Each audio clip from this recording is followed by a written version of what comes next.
মানুষের প্রত্যাশা যে একটি বিশাল জোট হবে, যারা দুর্নীতিমুক্ত, যারা দেশপ্রেমিক, যারা সত্যের পক্ষে, শুধু আলেমদের ঐক্য নয়, সকল ইসলামপন্থীরা ইনশাআল্লাহ আমরা এক বাক্সে আসছি।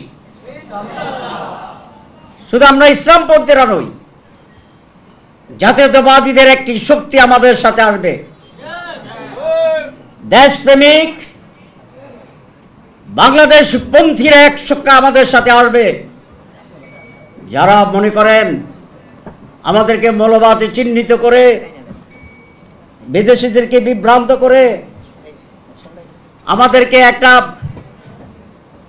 স্টিগমা দিয়ে আপনারা বিদেশিদেরকে বিভ্রান্ত করবেন, এটা হবে না ইনশাআল্লাহ। গতকাল চায়নাতে মিটিং করে আসছি, চায়না এমবাসি, আমাদের আমির চায়না যাচ্ছে, আমেরিকার সাথে আমাদের বৈঠক হচ্ছে, ইউরোপীয় ইউনিয়নের সাথে আমরা মিটিং করে আসছি, রাশিয়া আমাদের অফিসে আসছে, অস্ট্রেলিয়া আমাদের অফিসে আসছে, কানাডা আমাদের অফিসে আসছে অ্যাম্বাসেডাররা, মুসলিম দেশগুলো তো আসছেই,